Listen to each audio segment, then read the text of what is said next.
अस्सलाम वालेकुम फ्रेंड्स। तो आज की वीडियो में मैं आपको यूएफआई के ज़रिए जो A30s का सिक्योरिटी डाटा होता है उसको कैसे आपने रीड करना है। तो आइए देखते हैं कि कैसे रीड करना है। तो यूएफआई eMMC टूल बॉक्स को ओपन कर लेना है। पहली वीडियो में मैंने बताया था A30s की डंप फाइल को कैसे रीड करना है। तो उसकी डंप फाइल मैंने आपको फ्री में दी थी।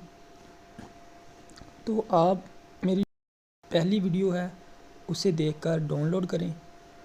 तो eMMC इसको क्लोज़ कर देना है। तो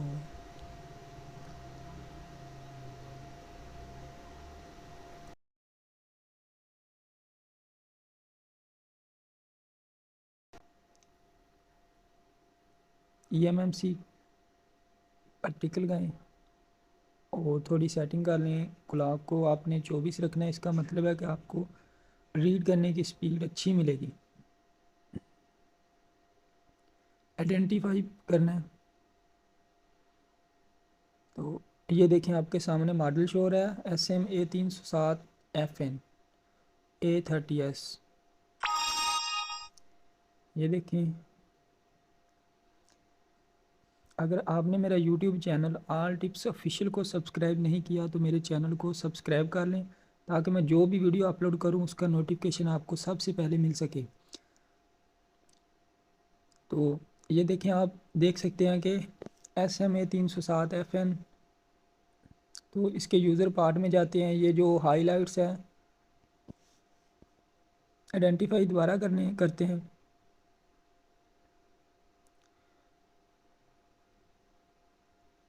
तो ये जो हाईलाइट्स हैं इस पर टिक लगाएं।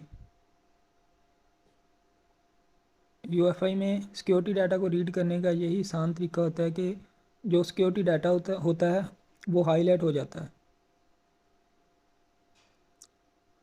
जो फाइल हाईलाइट हो उस पर क्लिक करें और रीड पे ओके करें।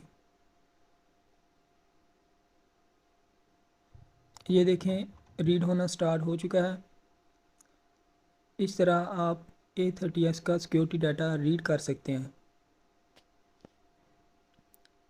तो अगर आपने मेरे यूट्यूब चैनल को सब्सक्राइब नहीं किया, जो नए भाई हैं वो जल्दी से सब्सक्राइब कर लें। मैं इस तरह की वीडियो अपलोड करता रहता हूँ। Thanks for watching.